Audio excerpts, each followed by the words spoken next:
Greetings, dear listener. Subscribe to the channel so as not to miss new scary stories and support me with a like. Enjoy listening. My story took place about 10 years ago. My friend Jake and I grew up together. We were best friends for as long as I can remember. We always sat by each other at school. We hang out during recess. We played video games together. We were very, very close. We even decided to go to the same college together. I thought Jake could have gotten into a much better school than me, but like me, he wanted us to have the experience together. When the time came for us to leave for college, we left a few days before we had to be there and made it into a road trip. We gave ourselves 3 days worth of driving to get there. Now, neither Jake nor me had ever driven that long of a distance before, so it was quite an adventure. We thought it would be cool to see some of the countryside before having to buckle down and study. The second day, we were driving through the mountains. It was a new experience too because I'd never done it. I think I felt sick a lot of the time, and it likely had to do with the elevation. However, towards the end of the day, something went wrong with the car. I was driving, and it suddenly seized up. I had trouble even getting it off the road. Jake and I couldn't really figure out what to do with the car. It was beyond our expertise. We were also in a bad area as far as cell phone signals were concerned. We didn't know how far away we were from a gas station either. So we decided that one of us would hitchhike to a gas station and get some help. All of our belongings were in the car and in the trailer to the car, so one of us had to stick with the car. Jake decided that he would be the one to go and find help. It took a while before a car picked him up. By that point, there wasn't much sunlight left, so I just sat in the driver's seat and waited. The sun went down. A state trooper at one point pulled up to the car and I had a chat with him. I let him know what was going on and that my friend had hitched a ride to try and get help. He took some information and said he would drive to the gas station to see if my friend had gotten there. Apparently, about 30 miles away there was a gas station with a garage and they could have towed our car for us. The officer asked how long I had been waiting, and I let him know at that point that it had been over 3 hours. This would have time enough for the car with my friend to go to the gas station, get the towed truck, and be back 3 times over. When the officer left, I was concerned. When the officer was gone a long time, I was more concerned. It was dark out, and for the first time I truly felt alone. It was an odd, unpleasant feeling. But I also sort of felt that I didn't want the officer to come back because I somehow knew it would be bad news. It was nearly 2 hours later that the officer came back. He had the tow truck with him and I was relieved. I was sure that Jake was with them. However, when the officer came to my car, Jake wasn't with him. He informed me that no one had stopped at the gas station to get a tow. He also checked to see if anyone had seen the car with Jake in it. No one was able to pull it up from memory. The car was towed. While it was being worked on, I had to go to the police station and file a report. They had to call Jake's parents and let them know he was missing. I got a motel room in the area. I put off the trip because I was worried about my friend. I spent 4 days in that motel, freaked out and worried I would never see my friend Jake again. Finally, the police came to talk to me. The car that Jake had gotten a ride in was found in a grocery store parking lot. Jake was in the trunk. He was naked, beaten, bloody, and unconscious, but he was still alive. He was in a coma for about a month before he gained consciousness again. And even after that, it was weeks before he was able to recognize me or anyone, and even longer before he was able to recall what had happened. I don't want to go into too much detail, but the people that had picked him up had stolen the car they were driving. They robbed him of his money and credit cards and cell phone. It was actually due to the credit cards that they were eventually caught. There were 2 men and one of them is still in jail. I didn't go to college that year, but I am happy to tell you that the following autumn, Jake and I finally made it to college together. This time, however, we flew and his parents came with us. We spent all 4 years roomed together and are still best friends to this day. Hitchhiking for any reason is a really bad idea. If Jake and I had waited, the officer would have eventually come upon us and my friend would never have had this happen. Number 2, one good tournoni of the most profound moments of my life came on my way to college for the first time. I was only 18 years old and I was leaving home for the first time. I had been at the college grounds once before, but it was with my parents. I left on a drive across the country in an old car and by myself for the first time ever. I have to admit being both excited and terrified, more than I had ever been in my life up to that point. About 2/3 of the way through the trip, I was traveling through a mountainous region. I am not too comfortable explaining where it is, so I hope you'll forgive me for that. But going through the area, I ran into a bit of car trouble. I was far enough from any town or exit that I wasn't going to chance trying to walk, so I was worried about exactly what would happen. My cell phone didn't get any sort of signal, so I wasn't able to call for help. However, a small pickup truck pulled over and two guys, a bit older than me, got out and helped me. After about an hour of fiddling around with my car, I call it fiddling because I honestly just don't understand what they were doing. They fixed my car. I offered to pay them for it, but they refused to accept anything. They just asked me to pay it forward. I assured them I would, and honestly, I fully intended to. But making a promise when you're in the situation isn't really as easy as keeping it when you're not. A full 2 years of college went by, and I could honestly say that I didn't do anything that once might consider repayment of the good deed. I, in fact, largely forgot about it. I was driving home for Thanksgiving in the fall of my junior-year-old college. This, of course, took me right back through the same mountainous area. Driving through a rather lonely stretch of road, I noticed something up in the distance, on the right side of the road. A car had been pulled over, and someone had the hood up, working on it. Immediately, everything from the experience I had 2 years earlier came flooding back. I remembered how grateful I was to the kindness of the two men who had helped me out. I also remembered my agreement to pay it forward. So, of course, realizing that it had been over 2 years and that I hadn't paid the favor back, I imagined how good I would feel about doing it. Still, with all the thought, I didn't decide right away. I was going downhill on the road, and the car was on the uphill side, right before I was to hit a tunnel. I probably changed my mind back and forth before ultimately decided to stop and help. And the decision was made only seconds before I actually stopped the car. Rather than wait for me to get out of my car, the man immediately came from under the hood of the car and began walking towards my passenger door. I found this odd as I hadn't offered him a ride. I mean, I was going to since I didn't have any ability to work on his car for him, but it was just strange that he would automatically assume this. However, I still remembered that I was trying to do a good deed here, so I unlocked the passenger side door. As the man approached the door and was about to lift the door handle, I noticed some movement from the back of the truck. It looked to me like a second person, crouched down, had moved from the back of the truck to the back of my car. I mean, I wasn't completely sure, but it was enough to make me react and quickly lock the passenger side door right before the first man pulled up on the handle. The first man hadn't expected to pull up on a locked handle, I guess, and he actually stumbled back a bit. I noticed that he had a gun in the waistband of his pants. The man behind my car had obviously expected the door to open. He had quickly moved over to the driver's side door, which I had locked just a moment before. He had a knife in his right hand. I saw the first man reach for his gun, but not before I hit the gas and took off past the two men and into the tunnel. I watched back as long as I could, and I did see them get into their car. I kept expecting them to follow me into the tunnel, to give chase to me, but they never came after me. All I can think of is that they were scared of being caught, whatever the hell they were up to, turned and left in the other direction. I guess maybe I was a bit too literal in my promise. I was simply asked to repay a good deed by paying it forward. I thought that this meant that I had to help someone else whose car was broken down. This almost got me hurt and maybe killed. When I got back to school, I volunteered at a soup kitchen for the rest of the year.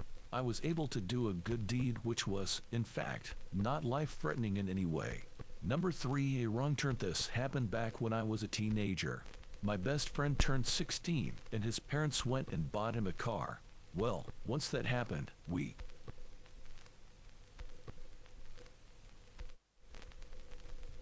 were always out driving somewhere. I mean, if you had a car around when you were that age, you'd understand what I mean.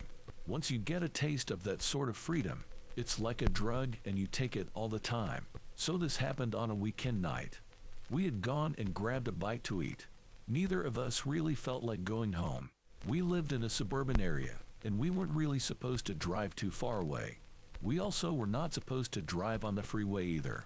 However, we were bored teenagers, and we figured that there was no way that our parents would figure out what we had done. So we got on a freeway and thought we'd take it to the city.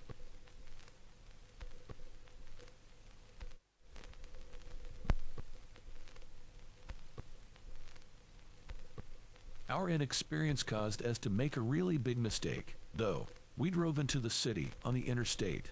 We spent a little bit of time there, and on the way back, unbeknownst to us at the time, we got on the wrong interstate. We kept expecting to get back to the area we lived in, but the further and further we drove, we came to the conclusion that we must have gotten on the wrong road.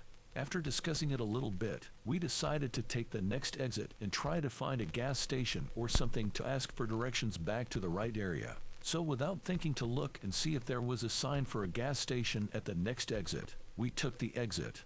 There were no businesses right at the exit, but we didn't want to get back on the interstate, so we drove down the road, trying to find some place. I can tell you how long we were driving down that road. We came across a few houses here and there.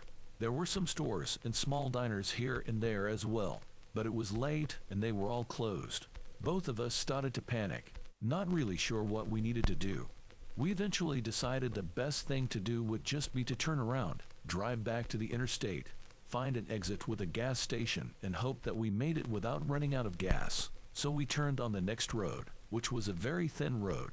We figured we would get to the first driveway and then turn around in that. I tried to tell my friend just to pull out of the road, but he didn't want to do that. So, our situation, which was bad in the beginning and kept getting worse, had just gotten worse again.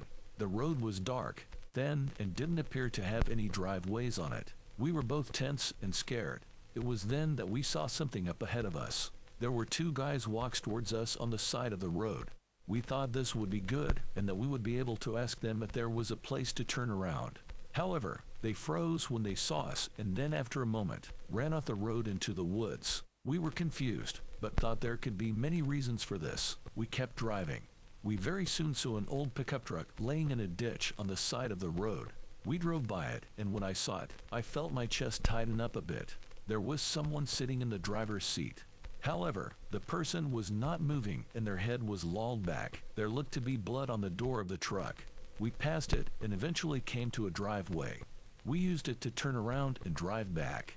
When the truck on the side of the road came into view, we noticed that the two men who had run into the woods were at the truck. The sauce once again, but this time they ran off a lot quicker. When we drove up to the truck, it was much more obvious this time that whoever was in the driver's seat was dead. This time the truck was on my friend's side of the car.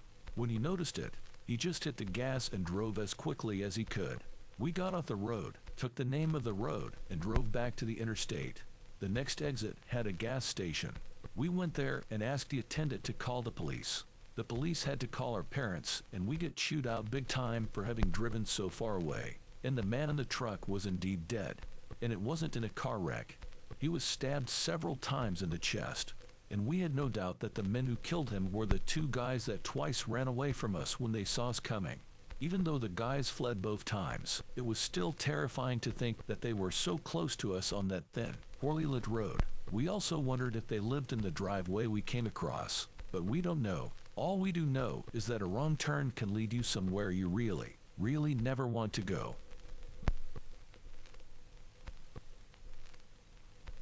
One evening, I was cleaning out my garage when I heard the roar of an engine. A car was speeding through the neighborhood. All of a sudden, there was a screech of tires, followed by a loud thump. I ran out onto the street and realized there had been an accident. A young boy had been hit by a car. His small body was lying in the gravel.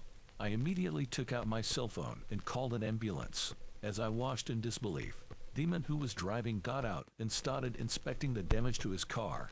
He paid no attention to the injured boy lying under his vehicle. All of a sudden, a woman came running out of her house, screaming and crying. She obviously the boy's mother. She ran up to the driver and started shaking him. "What have you done?" she cried. "What have you done to my son?" Her anguished screams sent a chill down my spine. The driver roughly pushed her, started arguing with her. "Away, and it's not my fault," he yelled. The boy jumped out in front of me. "Look what he's done to my car. I'll make you pay for this. Curse you," the mother screamed. "Curse you. I will never forgive you for this." The ambulance eventually arrived, but there was nothing they could do for the little boy. He was already dead.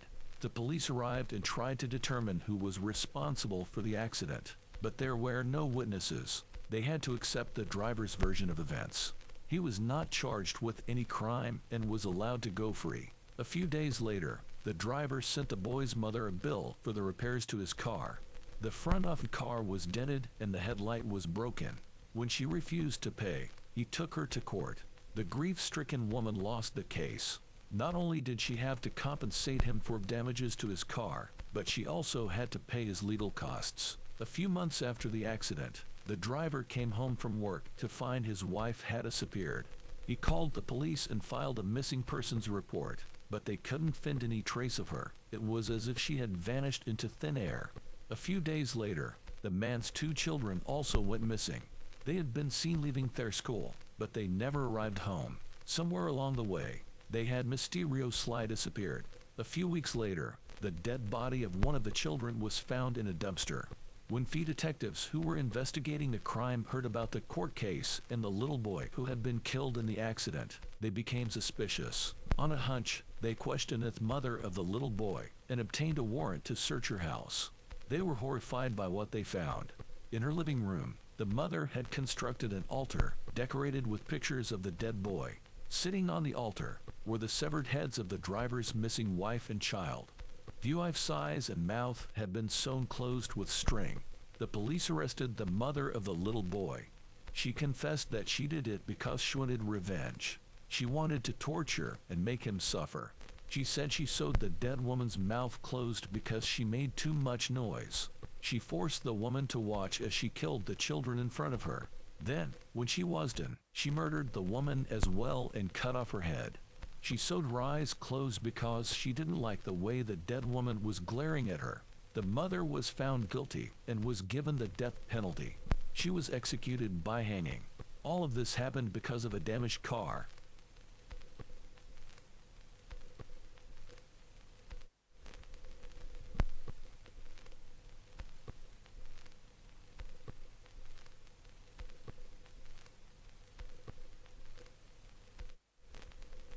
So my sense of direction is pretty horrific, and there was a time I was in a very remote part of Austria, Grunau, and wanted to go meet up with some friends at a lake. I grabbed a bike and set off, map in hand. All was going well until I realized I was in a really remote part of the town, and pretty soon realized I was also on an incline. My poor sense of direction and my infantile relationship with maps inadvertently led me up a mountain. I was 2.5 hours into my voyage. There was no sign of any life around me. The noises got stranger, and there was definitely no lake in sight. I looked at my map, wondering how it could deceive me, and where our relationship took a wrong turn. Pun intended. Then, I turn around and boom, I get a flat tire. It was getting darker. I was by the second, and any moment now, something was going to jump out and eat me alive. Because of logic. I eventually stop caring that my bike will collapse on me and start riding it down a very rocky trail at a pretty fast pace, just hoping to get out of there as fast as possible. Safety hazard, absolutely, but again, logic. Several minutes later, I finally see a highway, so I get back on a known trail and just a few kilometers up, I see the sign where I missed my turn for the lake. After my 2-hour detour, I had no desire to be near anything wet as I was already soaked from exhaustion. So tried to get reception to call and see if anyone could pick me up. Eventually, I was able to track down some elderly Austrian men who could see my dilemma and gave me their phone and a large pint of Austrian beer to save the day.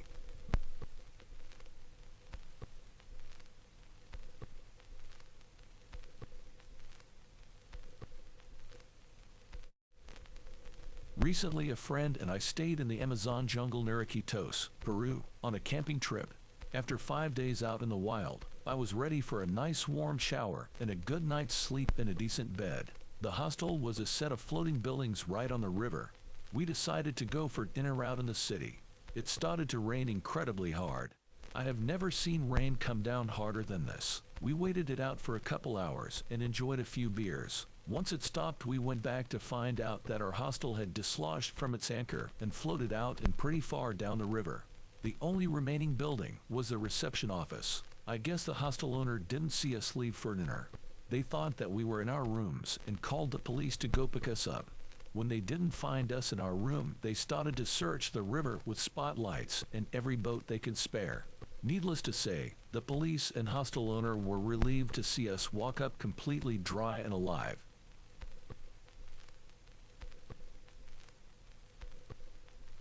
One day I needed to travel to an unfamiliar city for work. Things got a little delayed, and I had to return home late in the evening, turning into night. This was only the second time I was driving along this road, and I had never been to this region at all. The countryside, with scattered dilapidated houses and fields, turned into wasteland as darkness fell. A light blanket of fog fell onto the road. My turn was still a long way off, but the fog was thickening so much that the road markings were almost invisible. I began to get nervous, because if the fog did not clear up soon, I would have to stop and wait on the road until the morning. Then I had to regret that I had not purchased a navigator. I could no longer see the road markings. The thick fog blocked everything, and in the light of my headlights there was only white milk. I was about to slow down and pull over to the side of the road, but I noticed two red lights in the distance. They looked like taillights to me. There was no way out. I slowly and carefully followed them like a beacon. I had been following them for about 15 minutes, and I had no doubts. These were taillights. The road began to deteriorate. There were more and more bumps and holes, but in such a wilderness this is not surprising. The fog began to slowly melt, and I began to see what was happening around me. Outside the window, the same wastelands were visible, but only after a few minutes of driving did I realize that I was driving not along the road, but across a bare field, through the same wastelands that I saw through the window. I stopped the car and got out, and the headlights of that car kept getting further and further away. Looking back, I could see through the melting fog that I had long since turned off the road. These headlights led me into a wasteland and drove on. They were no longer visible, but I went in the direction in which they had disappeared. Having moved just a few meters from the car, I saw a deep ravine. There were no fresh tire tracks leading to it, but the worst thing was that at the bottom I was able to see a lot of crumpled pieces of iron, similar to small parts of car bodies. I was probably very lucky that I suspected something was wrong in time and did not fall into the trap of this ghost car.